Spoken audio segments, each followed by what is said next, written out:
Siapa yang gak kenal penyanyi, penulis lagu, produser rekaman yang sangat berhasil di industri musik dunia, R. Kelly, yang mendapat julukan The King of Rhythm and Blues dan The King of Pop Soul.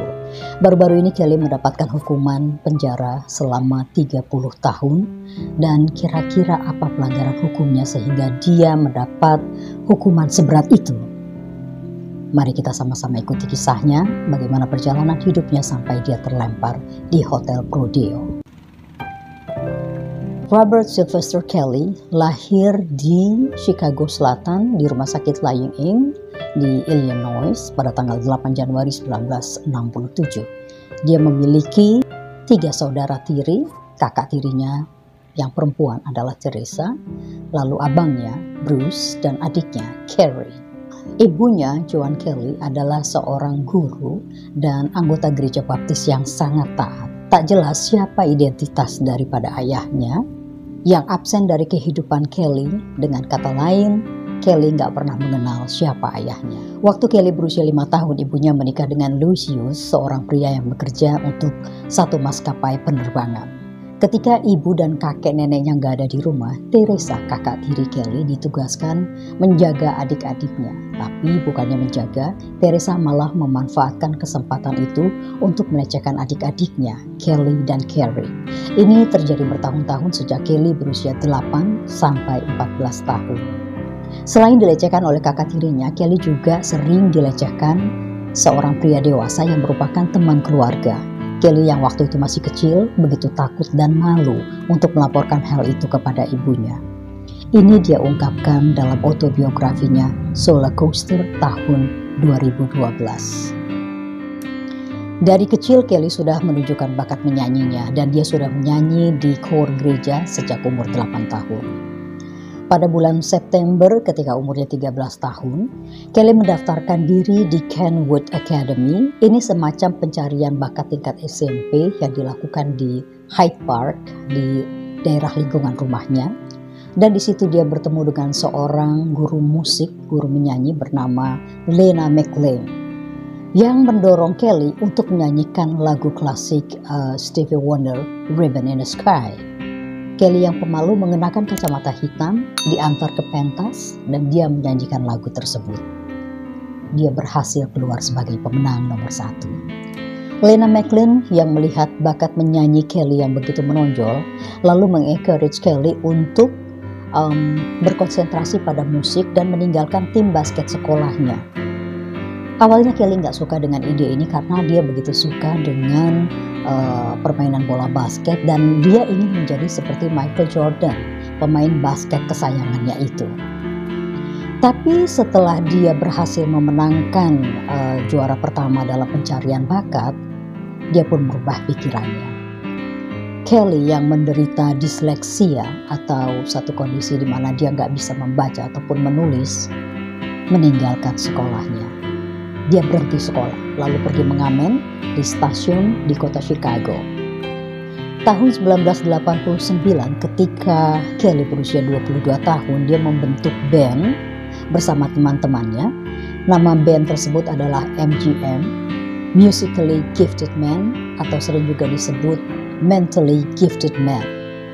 Band MGM ini pun mengikuti satu kontes pencarian bakat kembali di televisi. Nama kontes tersebut adalah The Big Break yang diselenggarakan oleh penyanyi terkenal Natalie Cole.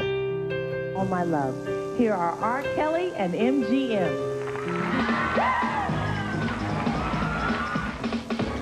Mereka tampil membawakan lagu ciptaan Kelly, All My Love, dan mereka keluar menjadi pemenang pertama, mendapatkan hadiah utama sebesar $100,000. Kelly pun berambisi untuk bisa masuk dapur rekaman. Lagu ciptaannya All My Love ini dirubah menjadi She's Got the Vibe untuk dijadikan satu demo. Demo itu adalah contoh lagu yang diberikan kepada perusahaan rekaman, diperdengarkan di sana agar mereka bisa mendapatkan kontrak. Dan mereka diterima. Tahun 1990 MGM merekam dan merilis satu single, Why You Wanna Play With Me. Namun setelah lagu itu masuk rekaman dan dirilis, band tersebut malah bubar. Band boleh bubar, tapi R. Kelly gak berhenti berkarya, hingga berhasil menjadi satu penyanyi R&B yang diperhitungkan. Dia sukses menjadi artis penyanyi yang paling laris di tahun 1990-an. Kelly mendapat pujian dan mendefinisikan kembali genre rhythm and blues dan hip hop yang sebelumnya sudah dianggap bergeser dari genre yang sesungguhnya. Lagu-lagunya hit selama 3 dekade dan Kelly sudah berhasil menjual 75 juta rekaman di seluruh dunia. Dan salah satu lagu hitsnya yang paling terkenal di seluruh dunia adalah I Believe I Can Fly yang berhasil memperoleh penghargaan 3 award sekaligus di Grammy Awards. Kelly telah menulis, memproduksi, dan meremix lagu, single, dan album untuk banyak artis-artis terkenal seperti Celine Dion. Dan Kelly juga menciptakan lagu You Are Not Alone untuk Michael Jackson, di mana lagu tersebut membuat Kelly dinominasikan dalam penghargaan Grammy. R. Kelly menjadi superstar yang sangat gemilang. Tapi at the same time, perjalanan karirnya berjalan paralel dengan pelanggaran hukum yang dilakukannya sepanjang karirnya. Kelly telah berulang kali dituduh melakukan pelecehan seksual terhadap wanita-wanita muda dan anak-anak di bawah umur. Tiffany Hawkins adalah wanita pertama yang menggugat Kelly. Tiffany yang waktu itu berumur 15 tahun adalah penggemar berat Kelly. Tiffany bertemu dengan Kelly ketika suatu hari gadis itu melihat mobil Kelly. Lalu dia menghampiri Kelly. Kelly memberi alamat rumahnya dan mengundang Tiffany dan juga menyuruh Tiffany membawa teman-temannya. Dan dia sering melihat Kelly membuat grup seks dengan teman-temannya itu sebelum akhirnya dia pun berpartisipasi di situ, di bawah ancaman dan intimidasi. Hubungan seksual itu berhenti saat Tiffany berusia 18 tahun dan mengandung anak Kelly. Namun Kelly nggak mau melakukan tes dan nggak mau membuktikan apakah bayi itu anaknya atau bukan. Akhirnya tahun 1996, Tiffany menuntut Kelly atas kerugian fisik, psikis, dan moral yang dideritanya, dan dia meminta ganti rugi sebesar $10 juta. Namun Tiffany hanya mendapatkan $250.000. Ketika menghadapi gugatan Tiffany, Kelly saat itu juga sedang dekat dengan remaja lainnya, yaitu Aaliyah. Adalah Barry Hankerson, pamannya, saudari dari ibunya Diane Hutton, yang juga adalah mantan suami dari penyanyi terkenal Gladys Knight, yang memperkenalkan Aaliyah kepada Kelly. Barry melihat bakat penyanyi Aaliyah dan dia pun membawa Aaliyah yang pada waktu itu berumur 12 tahun kepada Kelly untuk dilatih bernyanyi. Kelly menulis dan memproduksi album pertama Aaliyah, Age Nothing But a Number, pada tahun 1994. Kelly berhasil menciptakan bintang baru. Sementara pada waktu itu masyarakat sudah mulai curiga kalau Kelly adalah seorang pedofilia karena kasus Tiffany Hawkins yang ditimpakan kepadanya itu. Maka rumor pun beredar bahwa hubungan antara Kelly dengan Aaliyah itu lebih dari sekedar hubungan mentor dengan anak didiknya, tetapi ada sesuatu di balik itu. Dalam satu dokumen pengadilan mengatakan atau tercatat di sana bahwa Kelly sudah berhubungan badan dengan Aaliyah sejak Aaliyah berusia 12 tahun. Jadi sejak dibawa oleh pamannya itu kepada Kelly. Namun kepada publik, keduanya sepakat untuk merahasiakan kalau di antara mereka itu memang ada apa-apanya. That's a secret.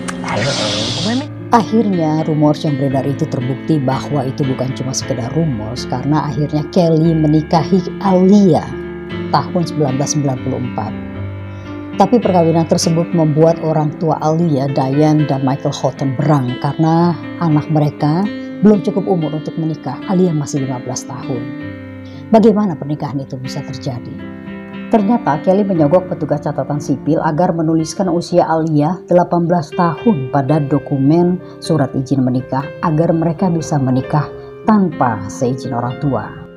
Namun pada bulan Februari 1995 atas perintah orang tua Aaliyah, hakim membatalkan perkawinan tersebut.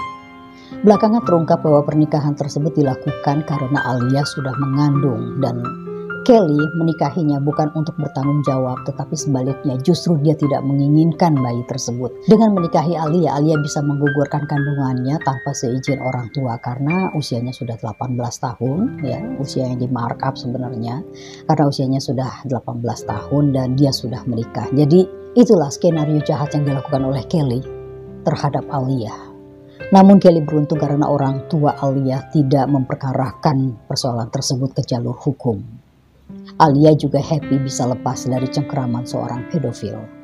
Tahun 1997 Alia memohon otoritas Kabupaten Cook untuk menghapus catatan pernikahan yang mereka pernah lakukan dan dia tidak pernah mau lagi berurusan dengan Kelly sampai dia mati di kecelakaan helikopter tahun 2001.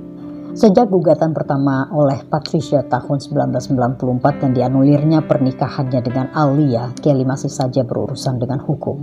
Mulai dari tahun 2001 sampai 2017, Kelly selalu menghadapi tuntutan-tuntutan dari wanita-wanita belia seperti Joranda Pace, Kitty Jones, Lizette Martinez, Asante McGee, Faith, Anna, Stephanie, Addie, Kathy, dan Angela. Sebagian diselesaikan dengan uang damai yang jumlahnya cukup fantastis, yaitu ratusan ribu dolar per korban. Tuntutan mereka mulai dari pelecehan seksual, dihamili dan mendapat perintah untuk menggugurkan kandungan sampai ke penularan penyakit kelamin dan pornografi anak. Pada tanggal 3 Februari 2002, persis ketika R. Kelly sedang tampil dalam upacara pembukaan Olimpiade musim dingin, beredar video porno lagi antara Kelly dengan anak di bawah umur.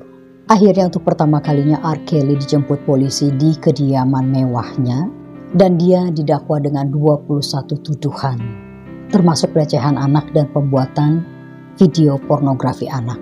Namun baru 1 hari dia ditahan polisi, dia sudah membayar uang jaminan sebesar $750.000 dan dia keluar dari tahanan polisi. Dan tentu saja dia menolak semua tuduhan-tuduhan tersebut. Butuh 6 tahun untuk membawa kasus tersebut ke pengadilan. Dan di pengadilan, jaksa penuntut umum gak berhasil membuktikan bahwa anak yang berada dalam video tersebut adalah anak di bawah umur. Dan kebetulan juga anak yang atau seseorang yang berada dalam video tersebut tidak mau tampil di pengadilan untuk dijadikan saksi. Lagi-lagi R. Kelly bebas. Tahun 2017 R. Kelly kembali ditangkap dan tuduhannya kali ini adalah membuat sekte seks di mana anggotanya adalah anak-anak di bawah umur.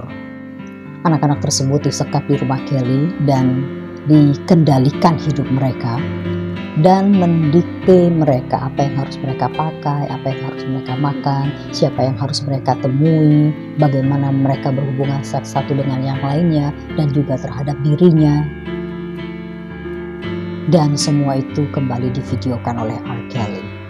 Namun lagi-lagi R. Kelly nggak terjerat hukum karena anak-anak di bawah umur itu lagi-lagi takut untuk bersaksi di pengadilan. Waktu dia bebas pada tanggal 6 Maret 2019, seorang wartawan TV, Gayle King, melakukan wawancara dengan dia.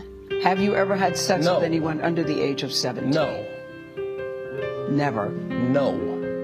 I have to tell you, it's so hard to believe that based on all that we've read I'm gonna tell you something, Gayle. There's one I'm gonna tell you something. What the women said about you. What women said about me. What women. So nobody's allowed to be mad at me and be scorned and lie on me. So they're lying on you. That's your explanation. They're lying on you. Absolutely. Absolutely. Absolutely. You feel that people have maligned your character? I have been assassinated. I have been buried alive. But I'm alive. So I think the point you're making is, and correct me if I'm wrong, that you have never held anybody against their will. I don't need to. Why would I? Well, how stupid would it be for R. Kelly, with all I've been through in my way, way past, to hold somebody, let alone 4, 5, 6, 50, you said. How stupid would I be to do that? I didn't say you were holding... That's stupid, guys. I didn't... Is this camera on me? Yes, it's on. That's stupid. Use your common sense. Don't forget the blogs. Forget how you feel about me. Hate me if you want to, love me if you want, but just use your common sense. How stupid would it be for me to, with my crazy past and what I've been through, oh, right now I just think I need to be a monster and hold girls against their will, chain them up in my basement, and don't let them eat and don't let them out unless they need some shoes down the street from their uncle. Robert, Stop it. Y'all quit playing. Quit playing. Robert. I didn't do this stuff. This is not me. I'm fighting for my life. Y'all killing me with this. I gave y'all 30 years of my career. Robert. 30 years of my career. Y'all trying to kill me. You're killing me, man. This is not about music. I'm trying to have a relationship with my kids, and I can't do it. Y'all just don't want to believe the truth. You don't want to believe it. And the reason I'm emotional, But Robert, and I apologize for that, is because this is the first time I was able to say speak. something. I've said nothing. Kejahatan seksual yang selama ini dilakukan oleh R. Kelly, walaupun pengadilan tidak berhasil membuktikan bahwa R. Kelly benar-benar melakukan kejahatan tersebut dan dia melenggang bebas, tapi telah meresahkan masyarakat luas dan juga industri musik. Pada bulan Maret 2018, BBC World Service menayangkan film dokumenter berjudul R. Kelly, Sex, Girls, and Videotapes, dan Sex Scandal Continues. Isinya menggali tuduhan-tuduhan yang pernah terjadi di tahun 1997, di mana dalam film dokumenter tersebut korban-korbannya menceritakan dengan detail apa yang diperlakukan Kelly terhadap mereka. Pada Mei 2018, organisasi Women of Color menyerukan boikot atas musik dan penampilan R. Kelly. Boikot itu disertai dengan satu kampanye, Mute R. Kelly atau Matikan Suara R. Kelly. Dan kampanye tersebut membuahkan hasil. Layanan streaming musik Spotify, Apple Music, dan Pandora mengumumkan bahwa mereka akan berhenti mempromosikan lagu-lagu R. Kelly dan mereka akan mencabut lagu-lagu R. Kelly dari daftar putar R. Kelly yang resmi. Gerakan untuk menghentikan R. Kelly atau memperkarakan R. Kelly berlanjut terus sampai tanggal 3 Januari 2019. TV Lifetime mengeluarkan dokumenter baru berjudul Surviving R. Kelly tentang penyelidikan kejahatan-kejahatan seksual yang pernah dilakukan R. Kelly. Dan 2 minggu setelah film dokumenter itu disiarkan, perusahaan rekaman RCA memutuskan kontraknya dengan R. Kelly. Konser-konser yang rencananya akan dilakukan di Amerika dan di Australia dibatalkan. Sejumlah musisi yang pernah berkolaborasi dengan dia pun menyuarakan kekecewaan mereka terhadap R. Kelly. Mereka antara lain adalah Celine Dion, Nick Cannon, Chance the Rapper, Lady Gaga, dan Jennifer Hudson. Gila ya, sanksi sosial yang diterima Kelly, karena mereka kayaknya gemes banget gitu ya. Kenapa pengadilan itu nggak berhasil menghukum R. Kelly? Jadi ya mereka melakukan sanksi sosial terhadap R. Kelly.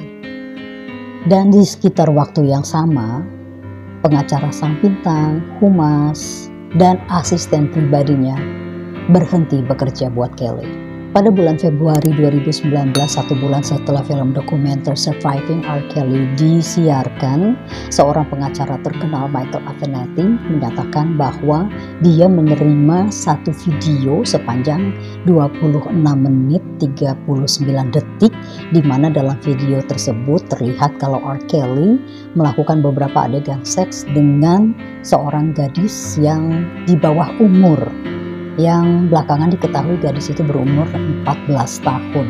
Bukan sekedar adegan seks saja, tapi pelecehannya benar-benar luar biasa, karena di situ terlihat juga kalau R. Kelly ini menguncingi gadis tersebut.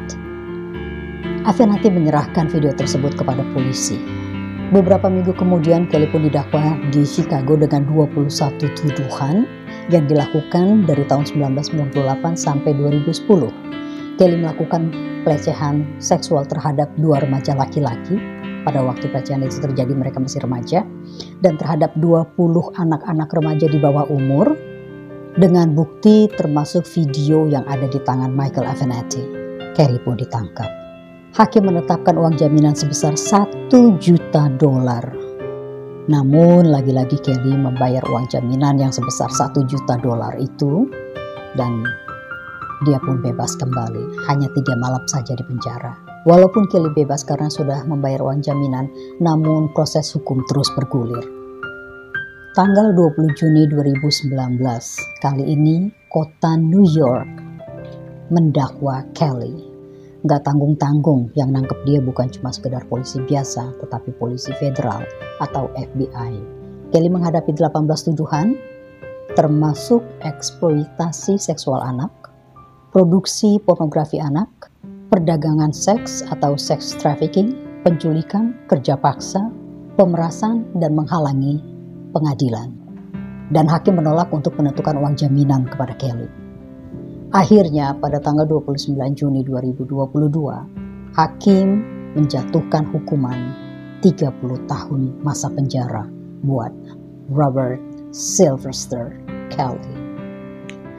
Tentu saja hukuman selama itu bagi artis yang berusia 55 tahun sangat-sangat berat dan sangat-sangat lama. Bahkan bisa dibilang itu seperti hukuman seumur hidup baginya. Kelly pun ditempatkan di sel dengan pengawasan bunuh diri. Mereka takut kalau Kelly bunuh diri karena Kelly juga dijadwalkan untuk menghadapi persidangan federal lainnya di negara bagian Illinois dan Minnesota. Jadi kemungkinan akan bertambah lagi masa hukuman Kelly. R. Kelly sempat menikah dengan Andrea Lee, mantan penari latarnya, dan dia dikaruniai 3 orang anak. Lalu mereka bercerai tahun 2009 setelah 13 tahun masa pernikahan mereka. Alasan perceraian adalah KDRT. R. Kelly, bintang besar, superstar yang gemilang itu pun kini redup. Usia senjanya akan dihabisi di sel kecil yang dingin dan pengap. R. Kelly kini dikenang bukan sebagai seorang superstar, tetapi seorang penjahat seksual dan pedofilia.